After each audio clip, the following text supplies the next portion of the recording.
Really? No. Look, I know we're supposed to be over the moon for every victory by a team. Yeah. And we're supposed to be up in arms for every loss. Uh-huh. But the fact is, the team that wins the Super Bowl probably might lose 5 games this year. And they're going to lose some of those games to teams that are worse than them. Yeah. Kansas City lost to Jacksonville. Philadelphia lost to the Giants that just fired their coach. Like, in the this was a letdown loss by the Bills. Obviously, they're high coming off the win over Kansas City. Next week, they got Tampa Bay. So they're coming off a great win, probably looking forward to a tough game next week, and clearly took the Dolphins lightly. I don't want to take anything from the Dolphins. They played, look, the fact that they're still playing hard for Mike McDaniel, a little credit to him. That's true. So that was good. But here, look, and the Bills are flawed. I mean, they can't stop the run. They're the 3rd worst run defense in the league. Give up about 150 that might yards. Be a fatal flaw. Yeah, I mean that's look. I'm not saying they're the favorites. I don't have them coming out of the AFC, but I'm saying I still do think they're a contender because every other contender in the AFC has flaws. Indy, Daniel Jones is your quarterback until proven otherwise. We're going to doubt him. Kansas City has they've been a mediocre team by their standards this year. Mm-hmm. New England is young. The quarterback's young. I mean, that's not a bad flaw to have, but that's something we got to see him do it. Yes. Right, and the team is very young around him. They don't have much experience. Obviously, Denver, no offense. Yeah. The Chargers have their issues. Baltimore's trying to come out of a slumber. So I just think with the way the AFC is, I can't say they're not a contender. No. Even though I don't think they're like a super duper team. But what about the fact that up until a few weeks ago, the Bills had been blown out once in like 5 years. Mm-hmm. And it was the famous game against your Ravens. Yep. 35-10. They had gone up until, again, a few weeks ago, that we can show it to you, they had been beaten by by double digits once in their previous 60 games. That's something. 60. That's crazy. And then it's happened twice, and it's one thing, because you're right, Brew, teams have bad losses. It's pretty rare a non-competitive team just annihilates. And that's what I considered last night. Yeah. From the jump. Like a domination from start to finish. And I know that, listen, I do want to cut the Bills slack. As someone, I obviously have never played in the NFL, but I'm a big fan of a huge fan of a team. And I even feel like a bit of an emotional letdown after winning a Super Bowl. So I can't imagine how the Bills feel after winning their Super Bowl last week. Okay. Let's actually have real commentary here. You know who actually said it best? Let's listen to who actually said it best. You saw the LA Chargers working around their injury situation, and getting creative. I think the problem for the Buffalo Bills, though, is that, they're not very good on defense. And I've been saying this. I mean, I feel bad when I say it because I've been saying it so long and so much. Like last year, their defense let their offense down. This year, to me, their defense is letting their offense down. And, people are going to say oh, they picked off Tua twice. Those were like punts. Those are just throw up ball. When you look at what they are in critical moments, they don't stop the run. They don't make plays on third down. They don't make plays in the red zone.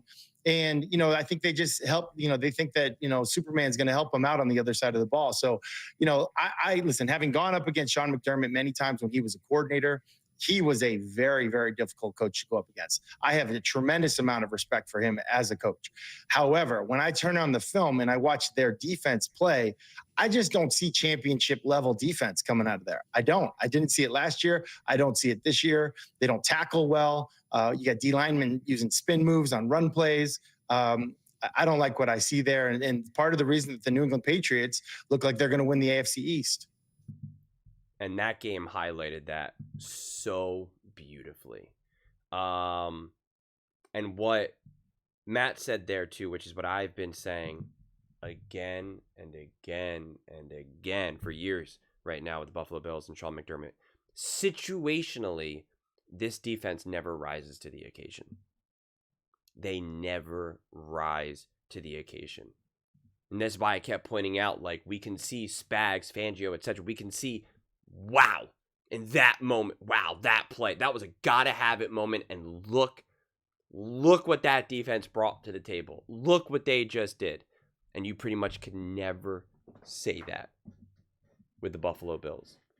And it's just so bizarre how you can go up against the Kansas City Chiefs, swallow up Patrick Mahomes, make him look uncomfortable the entire game, and then get rolled by the Miami Dolphins. And it's just crazy. And it's coaching. It's failure to understand what you have in front of you. Now, to be fair, I agree with what Brew is saying in a lot of ways, where he's just like, they're still a contender. Everyone's got their flaws, etc. And it is true. And when you are talking about the playoffs, like, if the Kansas City Chiefs and the Buffalo Bills are playing each other, right, like, the Bills aren't playing the Dolphins right now. So, I mean, them winning the division seems like it's I don't want to say out of reach, but they're not in the driver's seat anymore. They're certainly not in the driver's seat. The Patriots are. And this was supposed to be the year that the Buffalo Bills get the first round bye and clinch. We could be in this weird situation where the Chiefs and the Bills are playing each other in the wild card round. They could be competing with each other for a wild card spot. I mean, this season is so bizarre. It's so bizarre, so weird. And so I'm not going to count out the Buffalo Bills as being a contender, but I certainly don't have strong beliefs in them. I'm certainly not going to be like, oh, just wait. You keep doubting the Buffalo Bills, just wait. Certainly not going to say that. Because I hated how they looked against the Patriots. I hated how they looked against the Falcons. I certainly hated them against the Dolphins. And even against the Chiefs. And this is what I had said as soon as that game was over. And like what I said earlier today with the Herd. It's like, it's not like I think that game proved that the Buffalo Bills were better than the Kansas City Chiefs, or proof that things changed. I was incredibly impressed with the Buffalo Bills. I was incredibly impressed with the game plan and the coaching. And I even said in that game, we were able to see coaching. I was like, that's what we were able to see. We saw the greatness of Josh Allen, et cetera, and Cook and all that good stuff, but we saw coaching. We saw smart play calling. We saw a brilliant defensive game plan to just get after Patrick Mahomes and that offense. And it was awesome. It was great. It was strategic. It was intentional. Now it almost feels accidental.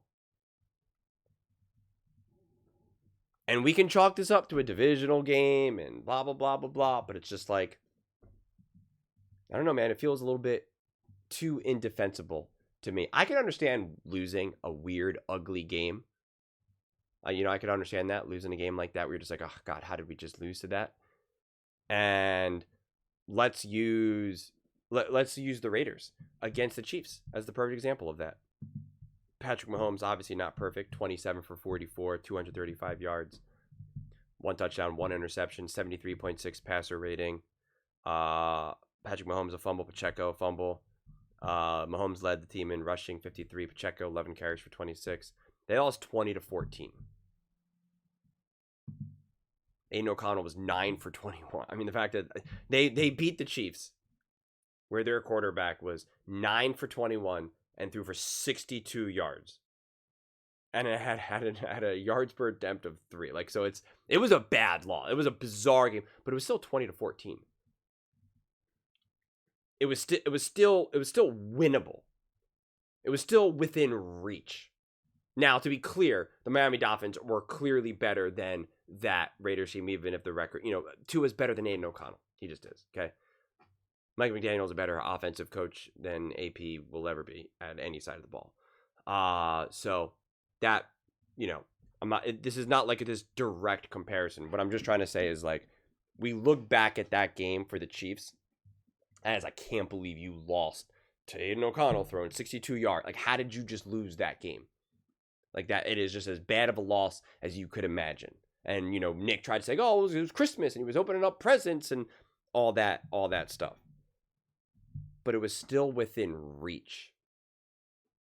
it was still within reach. If Patrick Mahomes, and I'm just using Mahomes, I'm not saying Mahomes is the reason why they lost, but if Patrick Mahomes just could have played 2% better, maybe, then they could have come away with that win. If Josh Allen played 2% better with the Buffalo Bills against the Miami Dolphins, they still get rolled. They still lose. Just that simple. I mean, people want to keep lumping this on the shoulders of a Josh Allen. I mean, he threw for 306 yards, 2 touchdowns. He had the interception. It was definitely a bad interception. 98.5 passer rating, 31. I mean, he had nearly 340 total yards of offense. As I showed you in the one clip, the one fumble that he was carrying the pile. He had 2 Miami Dolphins players on top of him as he was just running like a cartoon character, and then they just slugged it out of him. I mean, the takeaway from this game isn't, oh, Josh Allen needs to be better, blah, blah. It's, why can't they have a consistent run game? Why is no one ever open? Why does Josh Allen have to dance around just trying his hardest to find anyone to get open? And why is the defense not good consistently?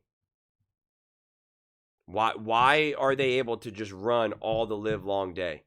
22 carries, 174 yards, 7.9 yards per carry, 2 touchdowns. I mean, even if you remove his 59-yarder, he's still at 100, nearly 120 rushing yards. I mean, like, it's crazy. It's still through the roof. It's still absolutely through the roof. Tua wasn't sacked once. He wasn't sacked once. Tua was pressured 6 times. 6 times. That's insane.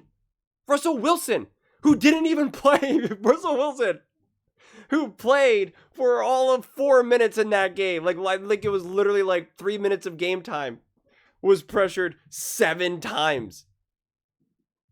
Tua Tagovailoa was pressured 6. Listen, I want Tua to be able to live happy and healthy for the rest of his life. I don't want him to actually get hit ever again. It makes me really uncomfortable because I think Tua is a great person. I don't want to see him get pressured. I don't want to see him get hit. I don't want to see him get concussed. I don't want to see any of that. None of that. I don't got the stomach for it. But he was pressured 6 times. Doesn't mean the Buffalo Bills should help you out. Doesn't mean they should be like, hey, Tua, we want to make sure that you're healthy throughout the course of your life. You're a young guy. You have your whole life ahead of you. So you know what? We're just not going to try to hit you. We're just, we'll be nice. We'll take it easy on you. I mean, it's just crazy. It's legitimately crazy that Russell Wilson had more pressures than Tua. And Russ literally played for like 3 minutes. But those are just my thoughts. I'd absolutely love to hear yours. What do you guys all think about the Buffalo Bills? Did yesterday change how you view them? Do you kind of view them the same? More confidence? I don't see how you could have more confidence, but less confidence. Or do you think it's all par for the course for a season right now, especially this season, for everyone involved, kind of like what Brew was saying? Let me know your thoughts in the comments below. I read every single comment, so whether you agree with me or disagree with me, either way, let's get in some discussions, let's get in some fights, but ultimately, let's just have some fun. And please do consider subscribing. We are building an amazing community here, and absolutely love to see you part of it. I want to build something that we all generally feel connected to. Something that we're really excited to be part of. I think we're well on our way to doing it. Please don't forget to give this video a thumbs up, as it really does help with the visibility and the algorithm. Thank you so much. See you next time.